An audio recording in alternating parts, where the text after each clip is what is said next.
कई उपहार दिए हैं हमें प्रकृति ने, लेकिन एक उपहार है जो सब पे भारी है। ये अकेला देश है जिसके पास अटल बिहारी है। उन्हें दो बातों पर हमेशा गर्व रहा, भारत भूमि में जन्म लेने पर और हिंदू होने पर।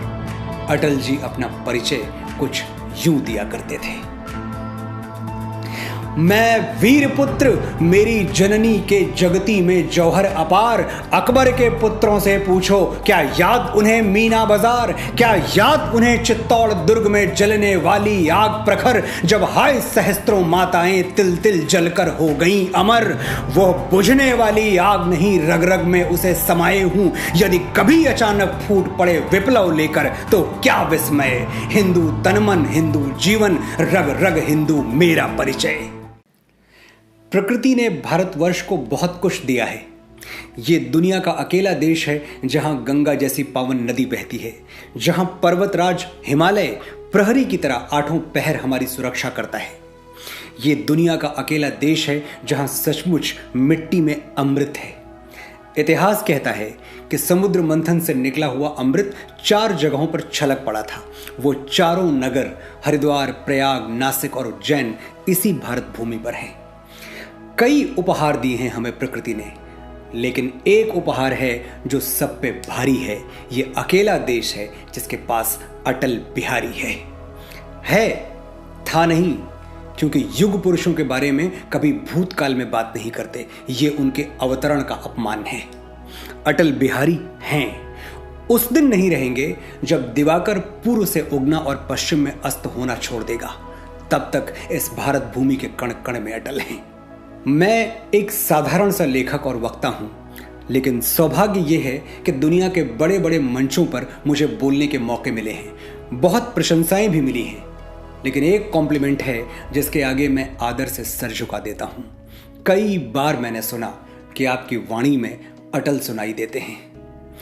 मेरे YouTube चैनल पर भी ये कमेंट मैंने सैकड़ों बार पढ़ा और हर बार सिर्फ लाइक का बटन दबा के रह गया, क्योंकि जवाब में कहने को कुछ था ही नहीं। हर बार शब्दों की मंदाकिनी सूख गई और आंखें भर आईं। अटल जी 3 बार भारत के प्रधानमंत्री रहे, लेकिन आज मैं उन्हें एक स्टेट्समैन के तौर पर नहीं, कवि कुल के पितामह की तरह याद करना चाहूंगा। उनकी कविताओं को आलोचक किसी भी कसौटी पर परखें, मेरी कसौटी सिर्फ एक है।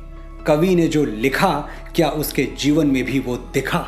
Did he practice what he preached? इस मापदंड पर अटल बिहारी वाजपेयी से ज्यादा सच्चा कवि ढूंढना असंभव हो जाएगा। अटल जी ने जो शब्दों में अंकित किया वही जिया।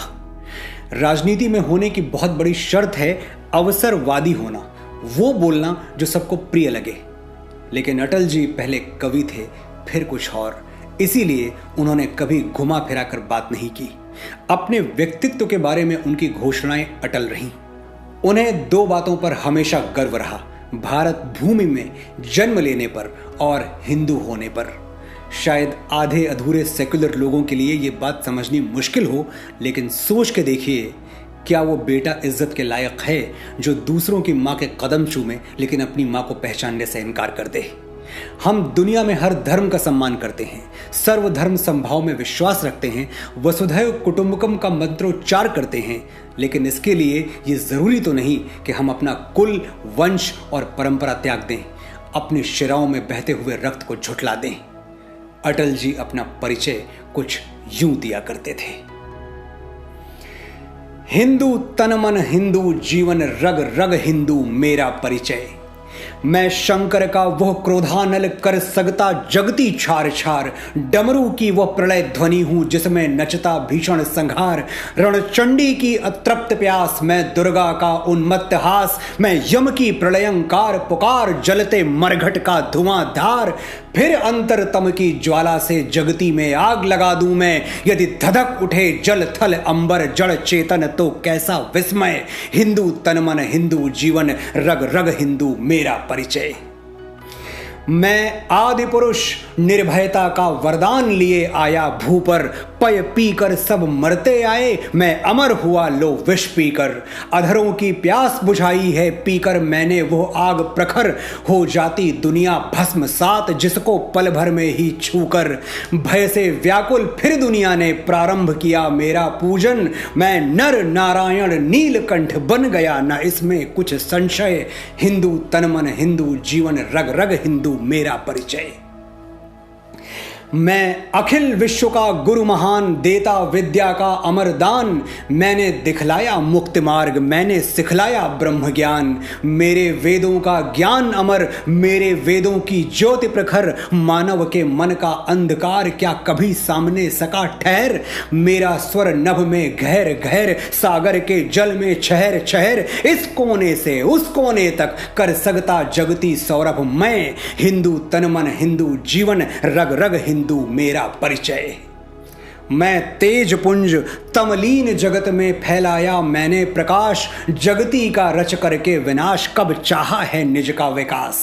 शरणागत की रक्षा की है मैंने अपना जीवन देकर, विश्वास नहीं यदि आता तो साक्षी है इतिहास अमर। यदि आज दिल्ली के खंडहर सदियों की निद्रा से जगकर गुंजार उठे ऊंचे स्वर में हिंदू की जय, तो क्या विस्मय। हिंदू तन मन हिंदू जीवन रग रग हिंदू मेरा परिचय।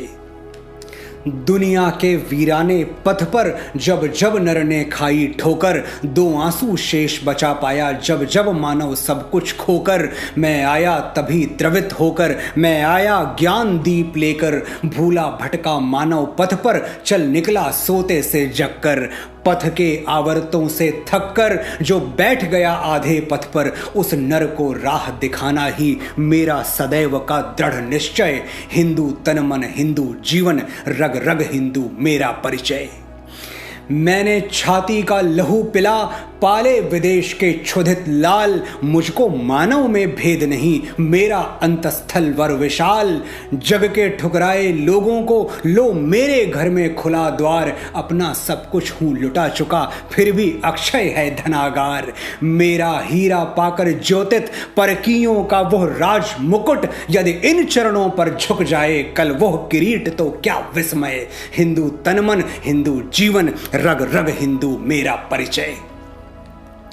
मैं वीर पुत्र मेरी जननी के जगती में जौहर अपार, अकबर के पुत्रों से पूछो क्या याद उन्हें मीना बाजार। क्या याद उन्हें चित्तौड़ दुर्ग में जलने वाली आग प्रखर, जब हाय सहस्त्रों माताएं तिल तिल जलकर हो गईं अमर।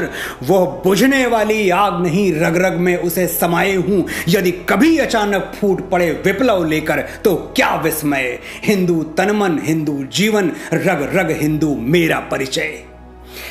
होकर स्वतंत्र मैंने कब चाहा है कर लूं जग को गुलाम, मैंने तो सदा सिखाया है करना अपने मन को गुलाम।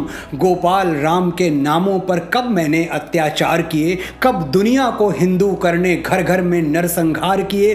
कोई बतलाए काबुल में जाकर मैंने कितनी मस्जिद तोड़ी, भूभाग नहीं शत शत मानव के हृदय जीतने का निश्चय। हिंदू तन मन हिंदू जीवन रग रग हिंदू मेरा परिचय। हिंदुत्व और भारतीयता की कोख से जन्मे भारत रत्न अटल बिहारी वाजपेयी ने अपने आदर्श भी वही चुने जिन पर यह देव पूजित धरा अभिमान करते नहीं थकती। अटल राम के उपासक भी थे और अनुगामी भी। वो सिर्फ रामायण का पाठ करने और रामनवमी पे चरणामृत पीने तक सीमित नहीं रहे। जब अवसर आया तो उन्होंने दिखा दिया कि उनके मन में ही नहीं आचरण में भी राम है। 1996 कौन भूल सकता है। अटल जी प्रधानमंत्री बने और जब सदन में बहुमत सिद्ध करने का समय आया तो उनके सामने दो विकल्प थे, सूटकेसों के बल पर सरकार बना लें या सरकार गिरने दें और अपने अंदर का राम बचा लें। प्रधानमंत्री बनने के 13वें दिन अपने पद से त्याग पत्र देते हुए अटल जी ने संसद में जो कहा था वो 1300 वर्षों तक भारतीय लोकतंत्र का मस्तक ऊंचा रखने के लिए पर्याप्त है।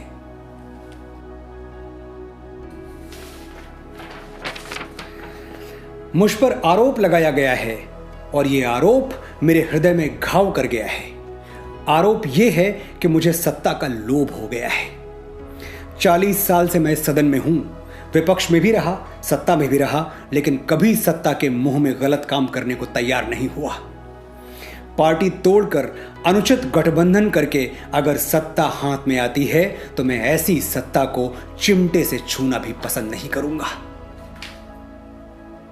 उस दिन संसद में अपना भाषण समाप्त करने से पहले भी अटल ने राम की ही एक सूक्ति दोहराई थी, न भी तो मरणादस्मि केवलम दूषितम यशः। मैं मृत्यु से नहीं डरता, अपयश से डरता हूं, अपनी कीर्ति के कलंकित होने से डरता हूं। अटल जी सचमुच मृत्यु से डरे नहीं, उसी शालीनता से उसका स्वागत किया जिस शालीनता से उन्होंने 94 वर्ष का यशस्वी जीवन जिया। और उनकी कीर्ति आज 135 करोड़ भारतवासियों की आंखों में स्मृति के आंसू बनकर चमक रही है। मैं मनोज मुंतशिर अटल जी की स्मृतियों को प्रणाम करता हूं और जाते जाते आपसे पूछना चाहता हूं, क्या आप चाहते हैं कि मैं अटल जी के जीवन, उनकी कविता और उनके व्यक्तित्व पर कुछ और एपिसोड्स बनाऊं? कमेंट सेक्शन में अपना जवाब लिखिए। आपका जवाब तय करेगा कि आज का ये एपिसोड सिर्फ एक एपिसोड बन के रह जाएगा या सीरीज में बदल जाएगा। Thank you for your time. आज हमारी छतों पे सावन आया है, किसने कहा ये बादल कभी बरसेगा। आज यहाँ तारीफ है, वाहवाही है। ये कमरा कल एक ताली को तरसेगा। बुझ जाएंगी वक्त महल की कंदीलें, गायब सारे